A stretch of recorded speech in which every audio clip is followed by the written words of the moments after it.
বরিশাল এবং পান এবং সুপারি চাষিদের রাজ্য কমিটি সভায় যে বিষয়গুলো আলোচনা হয়েছে, আমাদের কৃষক সভার ত্রিপুরা রাজ্য কমিটির সম্পাদক শ্রদ্ধা কমরেড পবিত্রতা আপনাদের সামনে বিষয়গুলো তুলে ধরার চেষ্টা করেছে। তারপরও আমি দু একটা বিষয় আপনাদের সামনে তুলে ধরার চেষ্টা করছি। আমাদের গ্রামীণ যে অর্থনৈতিক ডেভেলপমেন্টের প্রশ্নে এই পান এবং সুপারি একটা গুরুত্বপূর্ণ ভূমিকা গ্রহণ করছে। আমরা লক্ষ্য করেছি যে এসবের মধ্যে পান এবং সুপারি এই চাষ কৃষকেরা তার লাভের বিষয়টা না দেখে ধীরে ধীরে এই চাষ থেকে অন্য কাজের দিকে তারা যাওয়ার জন্য চেষ্টা করছে। এই সমস্ত কিছু চিন্তা ভাবনা করে আমাদের কৃষক সভা অনুমোদিত পান সুপারি চাষী সমিতি ত্রিপুরা রাজ্য কমিটি 10 জুন 2022 সালে এই প্রথম ত্রিপুরায় পান এবং সুপারি চাষীদের নিয়ে একটি সংগঠন গড়ে তোলা হয়। তাতে আমাদের আজ থেকে 1.5 বছর আগেও আমাদের রাজ্য যে উদ্যান এবং ভূমি সংরক্ষণ দপ্তরের যে ডাইরেক্টর সাহেবের কাছে আজ থেকে 1.5 বছর আগে আমরা কিছু বিষয় তুলে ধরার চেষ্টা করেছি। তাতে আমরা 1.5 বছর মধ্যে লক্ষ্য করেছি যে সরকারের তরফ থেকে আমাদের দাবিগুলো পূরণ করার জন্য কোনো উদ্যোগ সেখানে মধ্যে নেই, যার ফলে আজকে আমাদের রাজ্য কমিটির সভা সকাল থেকে আমরা মিটিং করি। আমাদের রাজ্যের 8টা জেলা আমাদের প্রতিনিধিরা এসেছেন। তারা বাস্তব পরিস্থিতির উপর ভিত্তি করে কিভাবে কৃষকেরা পান এবং সুপারি চাষিরা দিন যাপন করছেন তার বিষয়গুলো তুলে ধরার চেষ্টা করেছেন। আপনারা এখানের মধ্যে শুনেছেন যে আমাদের রাজ্যে পান এবং সুপারি চাষি মিলিয়ে 25,000 পরিবার সরাসরি যুক্ত।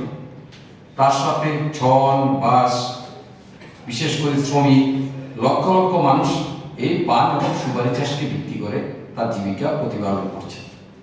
কিন্তু আমরা লক্ষ্য করেছি যে এই চাষের যে কৃষকেরা আজকে ভীষণভাবে সেখানের মধ্যে ক্ষতিগ্রস্ত হচ্ছে। আপনারা জানেন আমাদের রাজ্যে প্রায় শতাধিক পানের আড়ত আছে। আগরতলা গোলবাজার, বটতলা একটা মার্কেট, ত্রিপুরার বিভিন্ন প্রান্তে জেলা এবং মহকুমা সদরগুলোতে আছে, ব্লক সদরে আছে। সেখানে প্রথমত পান চাষিরা 10% কমিশন আড়তদারকে দিয়ে তার পান বিক্রি করে এবং তার পান বিক্রি করার জন্য কোনো মার্কেটিং করার কোনো সুযোগ থাকে না। এছাড়া প্রচন্ড জিনিসপত্রের দাম, যার ফলে নতুন পান ক্ষেত করার জন্য আর চাষিদের মধ্যে এবং যা পুরানো আছে সেগুলি সেখানের মধ্যে নষ্ট হয়ে যাচ্ছে। এর জন্য আমাদের দাবির মধ্যে আমরা অন্যতম রেখেছি। দ্বিতীয়, আমরা দেখেছি যে আমাদের রাজ্যে প্রায় 4 থেকে 450 ছোট ছোট পান চাষিদের নিয়ে পান উৎপাদক সমবায় সমিতি গঠন করা হয়েছে। আমরা আমাদের যে প্রপার্টি ডিপার্টমেন্টে লক্ষ্য করেছি বা খোঁজ নেওয়ার চেষ্টা করেছি, তাতে এখন ত্রিপুরা রাজ্যে 27টা প্রপার্টি আছে পান উৎপাদক সমবায় সমিতি। বাকিগুলো প্রায় ধ্বংসের পথে, এবং তাও এই 27টা আছে যে এটা কোনো কাজকর্ম সেখানের মধ্যে চলছে না। এই যে মূলত আমাদের দাবির মধ্যে যে অন্যতম দাবি হচ্ছে সহজশক্তি কৃষকদের এই বর্তমান মৌসুমে তাকে ঋণ দেওয়া কেসিসির মাধ্যমে এবং তাকে নতুন পান ক্ষেত করে দেওয়ার জন্য সাহায্য করা। তাতে আপনারা দেখেছেন যে আমাদের এই গত 5-6 বছরের মধ্যে এই সমবায় সমিতিগুলোর মধ্যে, অর্থাৎ ত্রিপুরা স্টেট কোঅপারেটিভ ব্যাংক, ওই পান উৎপাদক সমবায় সমিতিগুলি তারা সেখানের মধ্যে তাদের মাধ্যমে সরাসরি কৃষকদের সেখানের মধ্যে ঋণ দেওয়া হতো। তাতে আমরা লক্ষ্য করেছি সমবায় সমিতি একদম দুর্বল এবং ভেঙে পড়ছে। যেগুলি বামফ্রন্ট সরকারের সময় কিছু টাকা শেয়ার ক্যাপিটাল দেওয়া হয়েছে, আমরা খোঁজ নিয়ে দেখেছি এগুলিও প্রায় লুটের রাজত্ব সেখানের মধ্যে কায়েম হচ্ছে।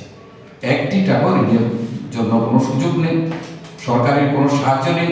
বামফ্রন্ট সরকারের সময় রেগা প্রকল্পে 51,000 টাকা প্রকল্প করে নতুন পান ক্ষেত দেওয়া হয়েছিল। পিডিএফ ফান্ডের তহবিল, তার পঞ্চায়েত ডেভেলপমেন্ট ফান্ডের তহবিল দিয়ে তার পান ক্ষেতগুলো সংস্কার করে দেওয়া হয়েছিল।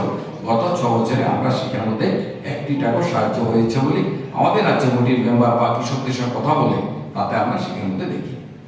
দ্বিতীয় হলো এই পান ক্ষেত রক্ষা করার জন্য আজকে আমাদের মিটিং আলোচনা হয়েছে যে কৃষকের তার স্ত্রীর গলার গয়না বন্ধক দিয়ে টাকা এনে সার, খৈল, অন্যান্য যে শ্রমিক পান খেত রক্ষা করার জন্য সেই কাজে তারা করছেন। বন্ধন ব্যাংক, আসাম মাইক্রো ফিন্যান্স এগুলিতে তারা যেভাবে অর্থাৎ প্রতি সপ্তাহে সেখানে টাকা ফেরত দিতে হয়, যার ফলে আজকে আমাদের খুব খারাপ অবস্থার মধ্যে চলছে। নর্থ ইস্টের মধ্যে হিমঘর, নলুয়া আপনারা জানেন সবচেয়ে নলুয়া পান উৎপাদনের একটা অন্যতম জায়গা, সেখানে নর্থ ইস্টের মধ্যে প্রথম হিমঘর চালু হয়েছে।